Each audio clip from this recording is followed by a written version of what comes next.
Good evening. My name is John Presco, John Gregory Presco, and I'm going to continue reading from my science fiction novel, The Gideon Computer, that I began in 1986. This novel led me to become sober because I realized that I would probably not live long enough to finish it unless I stopped drinking. I was getting really good at putting myself in really precarious and dangerous situations where people were putting guns to the back of my head and pulling the trigger, and the guns would fire. So I'm wondering why. And this wonderment is really getting extreme. So anyway, I left you off with Berkeley Bill Beauregard has climbed into a Victorian attic, and he's found an old steamer trunk up there. And he's opened it up, and on top of it is a Nazi flag. And underneath he finds, on the first tray, these postcards from Germany. And they're written to a brother, to his twin brother who's moved to America. And he's chosen to stay behind, and he becomes, he's a brilliant mechanic.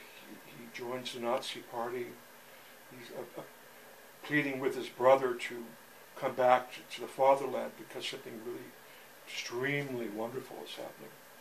There's a new world order about, and so these are these postcards that Bill is reading in this attic to this empty Victorian house that's going to be torn down.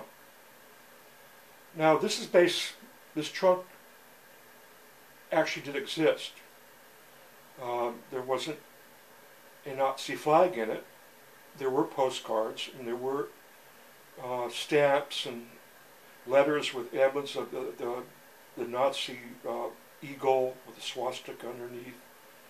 And what was really chilling was there was a gold, how can I say, partial, made out of complete gold, partial plate. It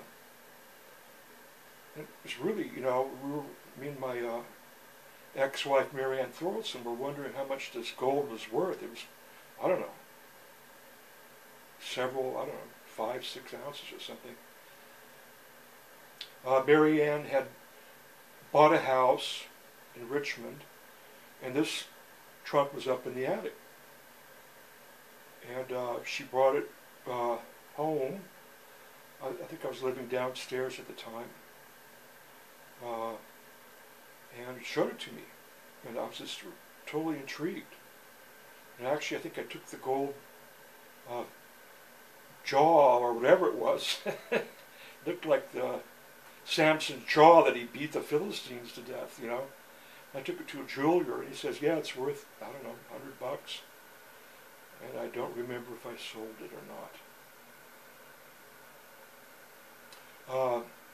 Mary Ann Thorlson was married to Thomas Pynchon, the reclusive writer who wrote the definitive beat novels, V and Gravity's Rainbow. They're considered more representative of the beat hippie era than Jack Kerouac's novels. So, in becoming this last of the Bohemians, I really realized that I might be the last Bohemian writer. From an era, everybody's gone. Kurt Vonnegut is gone. Kerouac. Thomas Pynchon is in hiding. He might never surface. So here I am with this novel, a merry prankster bid me to author. And I've been on the bus with Ken, and I've been up hiking in the hills around here with the Kesey family. And let me continue.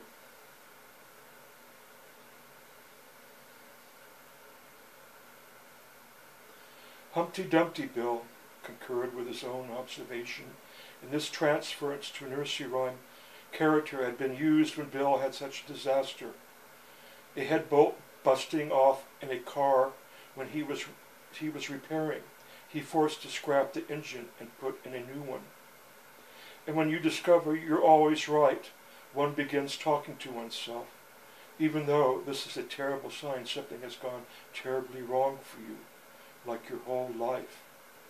But Bill was not going to let anyone accuse him of making the terrible mistake of becoming his own best friend, not even himself.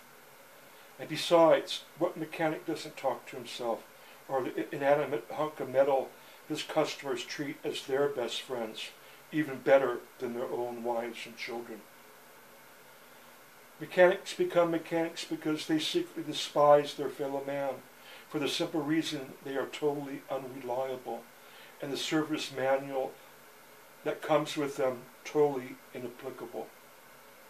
But this is mankind's redeeming quality, their adamant refusal to work properly. It makes the world go round. Bill could read and speak fluent German.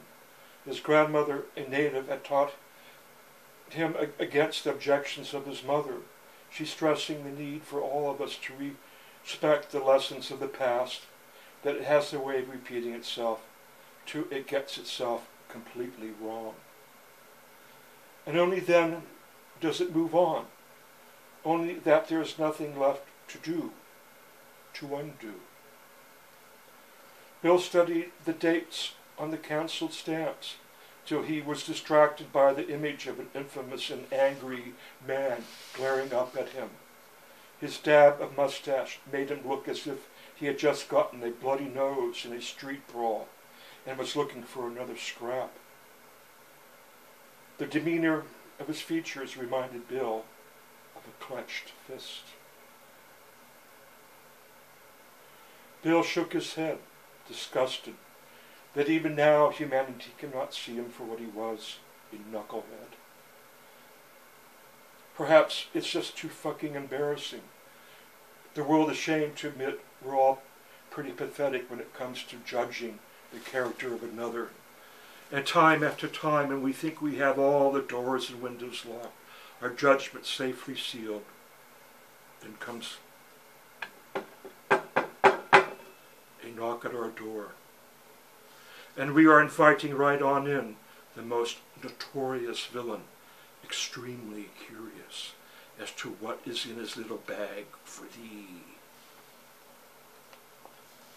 No, Bill many times had put curiosity at the top of the list of things he could ill afford, but then angrily crossed it off as if he had nodded, about to fall asleep on duty, the last watchman, self-elected, to guard humanity's most important and least guarded door. Bill thumbed through the postcards depicting fairy tale German landscapes, with cards depicting America's rugged scapes shuffled in, and it was like an old kaleidoscope movie whose title could have been The War Between the New and Old World.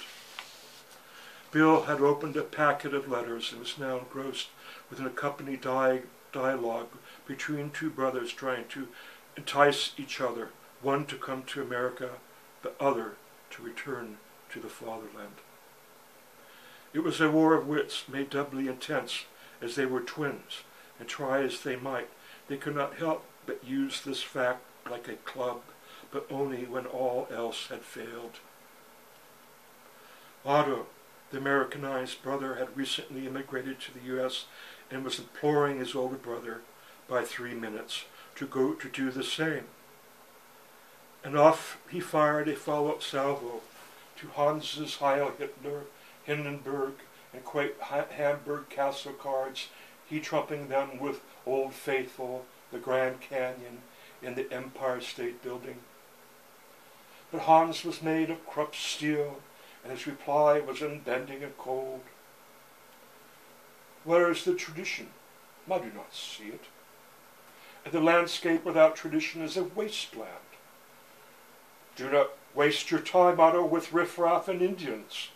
See here, my dear brother, my new project, a great stadium for the coming Olympics. I am first assistant to the chief engineer.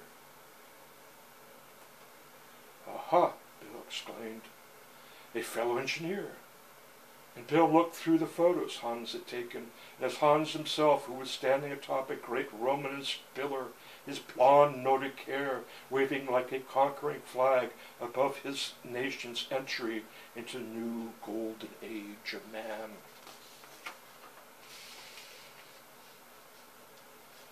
Coming out of a trance, as Bill was prone to do when he studied a photo, he was now curious to see the other brother, and if it was true that they were identical twins. And sure enough, the next letter in sequence contained photographs. And there was Otto standing atop the newly erected towers of the Golden Gate Bridge, his golden hair like an anthem to things to come. Things to come. Behold, my brother, miracles. This is my new project. I am chief assistant to the chief engineer. At two, Otto, Bill spoke with a sad reverence, for that was once his chosen field, and he had shown much promise, and this made Bill feel forlorn, as if he was the forgotten brother, the triplet to be born last, but he is such a failure that the twins need not include him in their profound duality. Besides, it makes it much simpler to construct a rivalry 2 ways rather than 3. But was it a true rivalry? Bill read on. And the next letter from Hans was vacant, uninformative. If he was hurt, he would never say, but that he said so little, said so much. And Otto's reply was full of panic and compassion, for he knew he had gone too far. It had gone too far, and Otto was now up against it, that wall, erected 3 minutes exactly before he came into the world. The wall of older brother. But Otto would not capitulate. Let these 3 minutes rule him for the rest of his life, for he truly loved his brother. To let this timeless advantage get in the way and set out to prove it.